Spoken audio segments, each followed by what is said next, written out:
नमस्कार मैत्रिणींनो, मी अर्चना आज तुमचं पुन्हा माझ्या चॅनलवर स्वागत करत आहे। आज मी तुमच्यासाठी परफेक्ट अशी रेसिपी घेऊन आली आहे। आप्पे रेसिपी घेऊन आली आहे। आप्यांची रेसिपी ही अशी मी तुम्हाला परफेक्ट सांगणार आहे की तुमचे आप्पे बिघडणार नाही, चिवट चिकट होणार नाही, मस्त स्पंजी होतील आणि चुकणार नाही आणि मिश्र डाळीचे आप्पे आहेत। तर तुम्ही ही रेसिपी नक्की ट्राय करा आणि नक्की मला कमेंटमध्ये कळवा की तुम्हाला माझी रेसिपी कशी वाटली। आणि प्लीज माझी रेसिपी बघण्यासाठी व्हिडिओ पूर्ण बघा आणि माझ्या चॅनलला लाईक शेअर सबस्क्राईब करायला विसरू नका। तर चला तर पाहूया रेसिपी। इथे मी तांदूळ घेतले आहे, डाळी घेतली आहे, चण्याची डाळ घेतली आहे 1 वाटी घेतली उडीद डाळ आणि 1 वाटी घेतली मुगाची डाळ आणि 1 टेबलस्पून मी इथे मेथी दाणे घेतलेले आहे। आणि हे जेवढ्या डाळी घेतल्या आहे तेवढेच मी इथे तांदूळ घेतलेले आहे। 3 वाट्या डाळी घेतल्या आहे म्हणून 3 वाटी तांदूळ घेतलेले आहे मी इथे। बघा तांदूळ स्वच्छ करून घेतलेले आहे, स्वच्छ धुवून।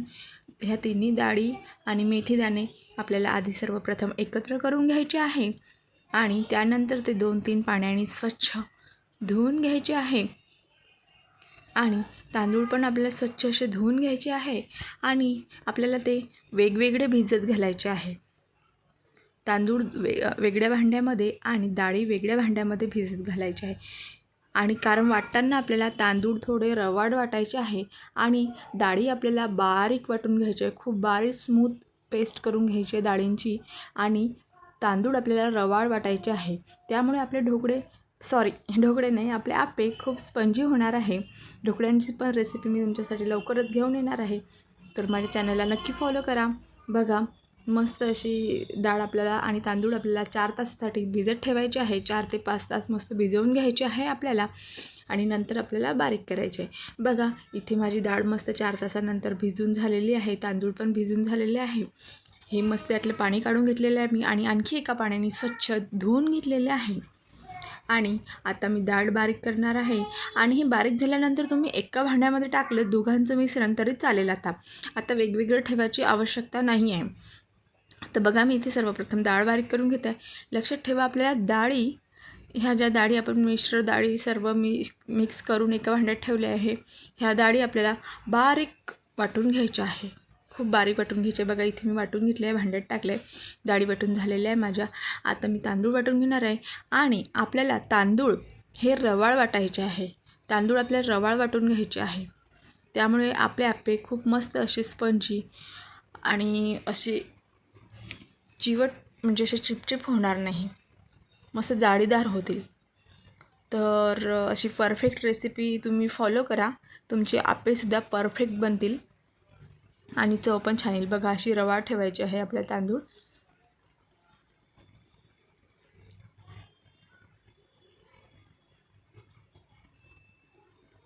तुम्ही ही रेसिपी नक्की करा, तुमचे आप्पे फेल होणार नाही, सर्वांना तुमच्या हातचे आप्पे खूप आवडतील। बघा इकडे माझे तांदूळ आणि डाळी वाटून झालेले आहे, ते मी एकाच भांड्यात ठेवलेले आहे। भांडं थोडं मोठंच घ्यायचं कारण हे मिश्रण फर्मेंट झाल्यानंतर फुगते आणि वरती फुगून वरती येते, तर थोडं भांडं मोठंच घेतलेलं आहे मी, तुम्ही पण मोठंच घ्यायचं। आणि बघा हे रात्रभर मी आता असं झाकून ठेवणार आहे। थंडीचे दिवस असेल तर हे चांगल्या कॉटनच्या कपड्यामध्ये तुम्ही बांधूनसुद्धा ठेवू शकता, त्याला फर्मेंट होण्यासाठी मदत होते। आणि मी झाकून ठेवलेलं आहे। बघा दुसऱ्या दिवशी सकाळी मी बघत आहे, बघा किती छान असं फर्मेंट झालेलं आहे आपलं बॅटर। बघा किती छान असं जाळीदार झालेलं आहे, मी तुम्हाला दाखवत आहे। आणि हे व्यवस्थित असं मिक्स करून घेत आहे मी। आणि बघा मी तुम्हाला व्यवस्थित दाखवत आहे कॅमेऱ्याच्या जवळ आणून, किती छान असं आपलं हे बॅटर तयार झालेलं आहे। आणि याचे आप्पे पण असे खूप स्मूथ सॉफ्ट आणि मस्त जाळीदार होणार आहे। बघा यातच तुम्हाला अशी जाडी दिसत आहे, मस्त असं फर्मेंट झालेलं आहे।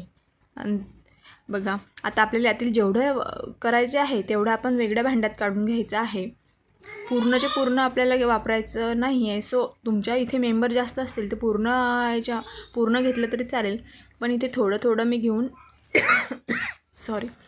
थोडं घेऊन मी वापरत आहे। इथे मी चवीनुसार मीठ टाकत आहे आणि यात काही मी भाज्या कट केलेल्या आहेत त्या पण ॲड करत आहे।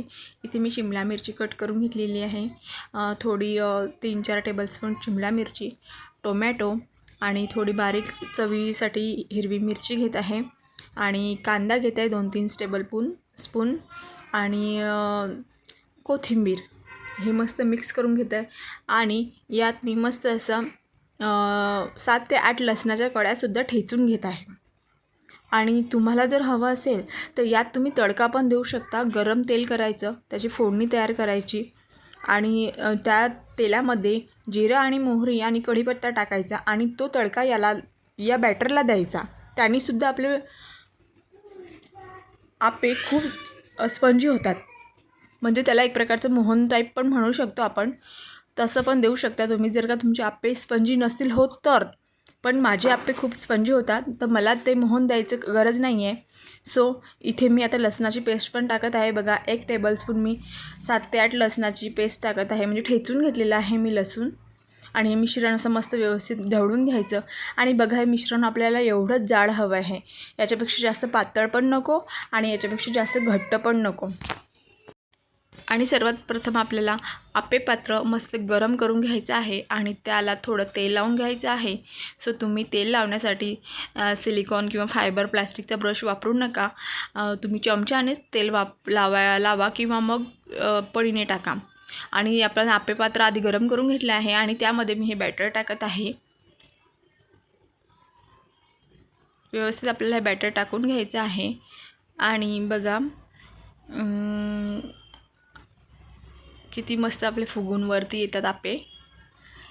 आणि जस्ट 5-10 मिनटाची ही रेसिपी आहे. 5-10 मिनटातच लगेच आपलं एक बॅच होऊन तयार होते.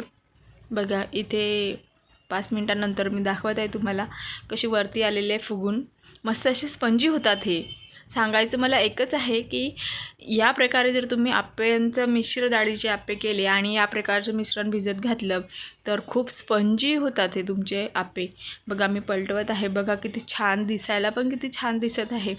खूप टेस्टी होतात आणि सगळ्यांना एक नंबर आवडतात. तुम्ही यासोबत शेंगदाण्याची चटणी करू शकता किंवा खोबऱ्याची चटणी करू शकता किंवा पुदिन्याची पण चटणी करू शकता किंवा इव्हन तुम्ही फक्त हे सॉससोबतसुद्धा खाल्ले ना तर खूपच यम्मी लागतात, टेस्टी लागतात की आप्पे न खाणारासुद्धा आप्पे खायला सुरुवात करेल. इतके छान हे आप्पे बनून तयार होतात. आणि यात आपण जे काही भाज्या कट करून टाकलेल्या आहेत त्याने याची टेस्ट आणखी वाढली आहे.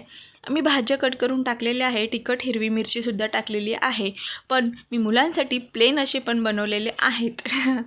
मुलांना नको असते तिखट, तर मुलांसाठी मी 1 ते 2 बॅच अशी प्लेन आप्पे बनवलेले आहे फिक्केवाले. आणि हे आपल्या मोठ्या माणसांसाठी टेस्टी बनवलेले आहे मस्त. आणि बघा आपले आप्पे बनवून तयार आहे. मस्त हेल्दी नाश्ता बनवून तयार होतो. आपले आप्पे खूपच छान बनवले. आणखी 2-1 मिनटासाठी मी परत झाकून ठेवणार आहे, कारण थोडे मला असं वाटतं हे व्हायचे बाकी आहे. पण तसे तर हे झालेले आहे, पण तरी पण थोडे 5 मिनटासाठी मी यावर आणखी झाकण ठेवून घेणार आहे. आणि बघा आपले आप्पे बनवून तयार आहे. मस्त असे टेस्टी आप्पे तुम्ही नक्की ट्राय करा. ही माझी रेसिपी बघा किती छान आणि स्पंजी बनलेले आहे. आय होप तुम्हाला माझी रेसिपी आवडली असेल. आणि प्लीज माझ्या चॅनलला फॉलो करा, मला सबस्क्राईब करा, माझा व्हिडिओ शेअर करा तुमच्या मैत्रिणींसोबत, लाईक करा, सबस्क्राईब करायला विसरू नका. आणि कमेंटसुद्धा करा कसे झाले. तर इव्हन यापेक्षा तर तुम्ही चांगले बनवू शकत असाल तर ती पण रेसिपी मला शेअर करा. आणि माझा व्हिडिओ तुम्ही पूर्ण बघितल्याबद्दल तुम्हा सर्वांचे मनापासून खूप खूप धन्यवाद. बघा मस्त अशी रेसिपी बनवून तयार झालेली आहे माझी.